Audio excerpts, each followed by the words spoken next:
Hi, this is Dr. Gregory Sadler.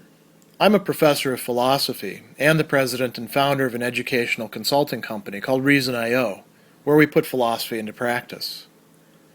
I've studied and taught philosophy for over 20 years, and I find that many people run into difficulties reading classic philosophical texts. Sometimes it's the way things are said or how the text is structured. But the concepts themselves are not always that complicated, and that's where I come in. To help students and lifelong learners, I've been producing longer lecture videos and posting them to YouTube. Many viewers say they find them useful. What you're currently watching is part of a new series of shorter videos, each of them focused on one core concept from an important philosophical text. I hope you find it useful as well. One of the aspects of the form of existentialism that Jean-Paul Sartre articulates in Existentialism as a Humanism, as well as in his novels and in his philosophical works, is an insistence that people not make excuses for themselves, for the kinds of people that they become, or for others, and that they judge people on the basis of what it is that they actually choose and do.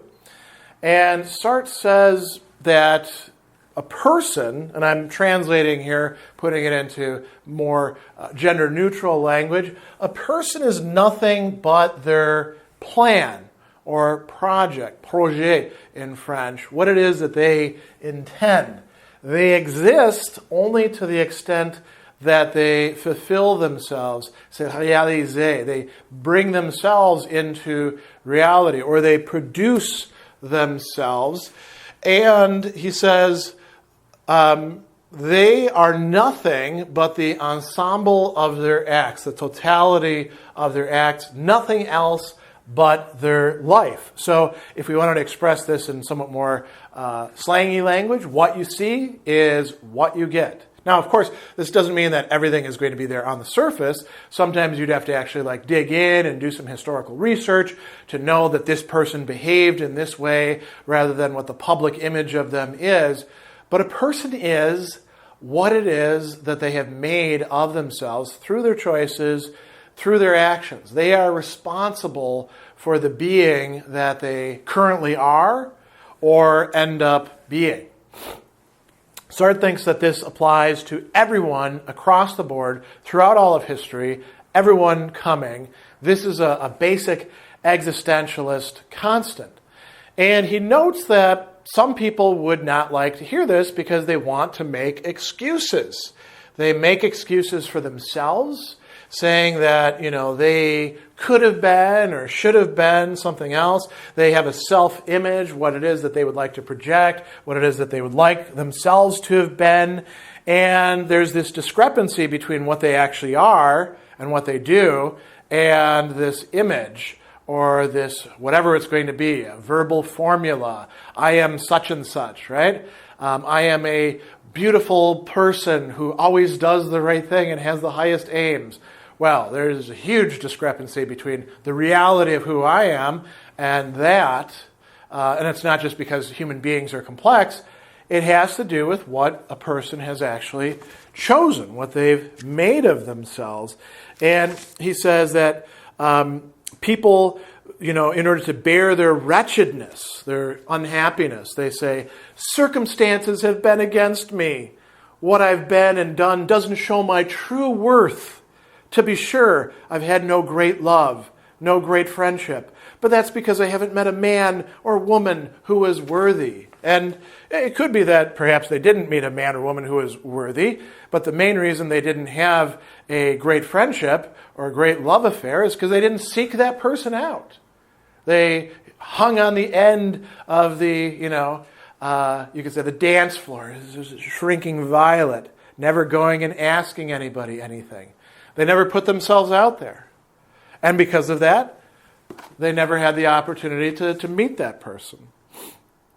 It says, the books I've written haven't been very good because I haven't had the proper leisure. No, the books you wrote weren't very good because you wrote books that weren't very good. Maybe if you had additional leisure, you might have spent it on research time, or you might have spent it frittering it away, watching TV and on social media and doing all sorts of other things. I mean, writers know the temptation of cleaning up the house when it's time to do writing things. It's very easy to find things to distract you from that. And similarly, anybody else who does creative work. I haven't had children to devote myself to because I didn't find a man with whom I could have spent my life. And so he says, so there remains within me, and here he's generalizing, unused and quite viable, a host of propensities, inclinations, possibilities that one wouldn't guess from the mere series of things that I've done. This is the backwards-looking way in which people justify the fact that their life is not what they would like it to have been, that in their own viewpoint, they are really a failure. It's a way for them to deny that and say, well, I just wasn't given a fair shake. I didn't have the same opportunities as everybody else. People also do this looking forward as well. They're like, I'm so full of potential. You know, just look at me. I'm young. I'm vibrant. I could be anything. So trust me with this. And the existentialist would say, well, what have you actually done? You want to be an intern? That's fine. You want me to hire you? Well, that's a whole different matter. You want me to collaborate with you on writing? Show me your portfolio. You want me to bring you on as a graphic designer? Let me see the works that you've done already. Because a person is what they have actually accomplished, what they have seen through. And seen through not just in terms of ticking off boxes, but in the entire fabric and texture of that thing, that project that they saw through with its own successes and its own failures.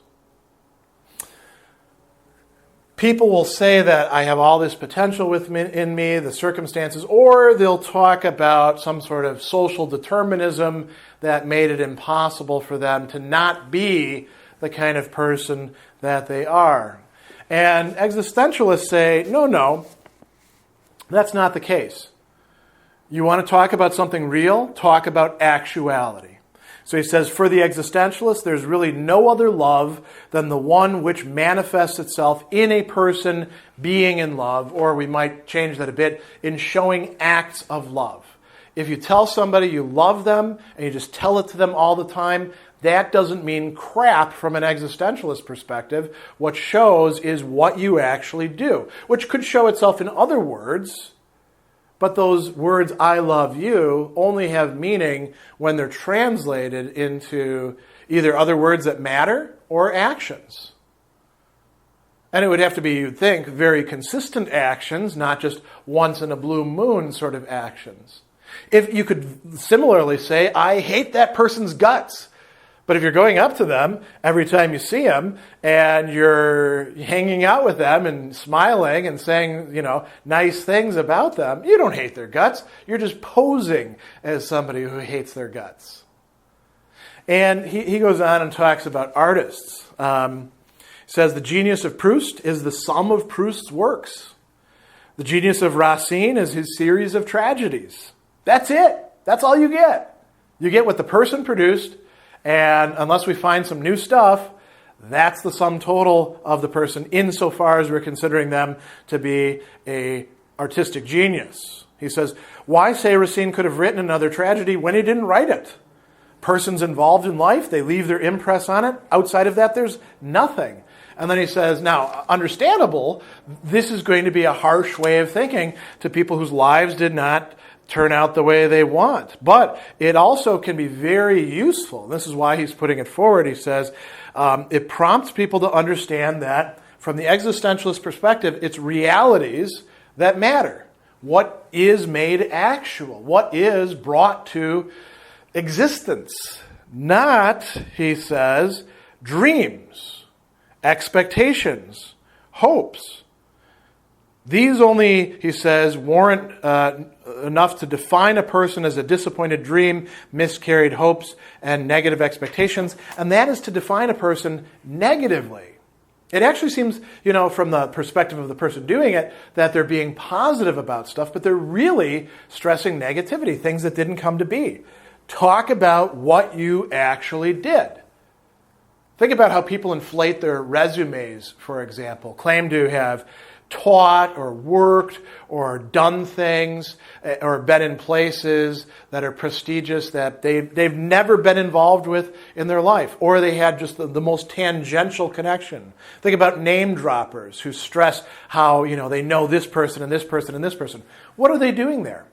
They're trying to compensate for their own lack of accomplishment and deal with their own insecurity about their self-importance. And they do so by playing off of other people's either gullibility or good trust or, things along those lines. But a person really is only what they plan and accomplish, what they intend and bring about. And if all you do is intend, you're not really bringing things about. I'm brought to mind of somebody who I knew in high school who acquired the nickname All Talk and No Do, who was constantly sketching out these grand schemes of what we were going to do, and then whenever it came to actually doing things, you'd find him in the background kind of receding. And I saw him at a friend's funeral several years later after high school, and he came up to us and reminded us who he was by invoking that very nickname. Hey, do you remember? I'm all talk and no do. What a thing to make central in one's own existence, to determine as one's essence. So, the existentialist is taking the opposite point of view. They're being very hard-nosed about this in order to say, well, if you want to be a great writer, start writing. Work on it, right? Better get used to editing, better get used to rejection, because if you want to accomplish great things, that's going to be the cost. Want to be a rock and roll star? Well, unless you're a great singer and have a great look, you better learn how to play drums or guitar or keyboards or something like that, and you better play pretty damn good and get used to going on the road, because that's part of the requirements for it. Sartre goes on and he says that a person is nothing other than a series of undertakings. They are the sum, the organization, the ensemble of the relationships which make up these undertakings. So there's a connected context there. And then he says, if people throw up to us our works of fiction in which we write about people who are soft, weak, cowardly, and sometimes even downright bad, and he brings up his own Paths of Freedom works at that time, but also you could think of his plays. It's not because these people are in the sense of that is their nature, soft, weak, cowardly, or bad. And he talks about Zola here. He says, if we were to say as Zola did, that they are this way because of heredity, the workings of environment, society, because of biological or psychological determinism, people would be reassured. They'd be like, oh, I get to see how the other half lives. Oh, look at those poor bastards there. Look how they can't be anything other than that. Sartre says, oh, no. Everyone is what they make themselves, including the people in the slums, including the people in the high towers, including all of us everywhere. So he says, when the existentialist writes about a coward, he says this coward is responsible for his cowardice. He chooses to be a coward because he chooses not to stand up to things. And Sartre doesn't say that there couldn't be such a thing like a nervous constitution. There's poor blood, as the common people say. There's strong constitutions. But there's no such thing as a cowardly constitution. He says a constitution is not an act. The coward is defined on the basis of the acts that he or she performs. People feel in a vague way that the coward is guilty of being a coward, and this frightens them because it opens up the possibility that they too could in fact be cowards. We are free to be heroes or cowards or somewhere in between. And so condemning the coward as such is scary or repugnant to many people. But the existentialist insists, no, we have to take people for what they actually become. So he says, these are the reasons why I put these characters into my novels. They didn't choose to be in the novel, but within the structure of the novel, they choose the kind of person that they become, and we display them as they are. So being an existentialist, in Sartre's view, would require a ruthless honesty, not only about other people, but about oneself as well.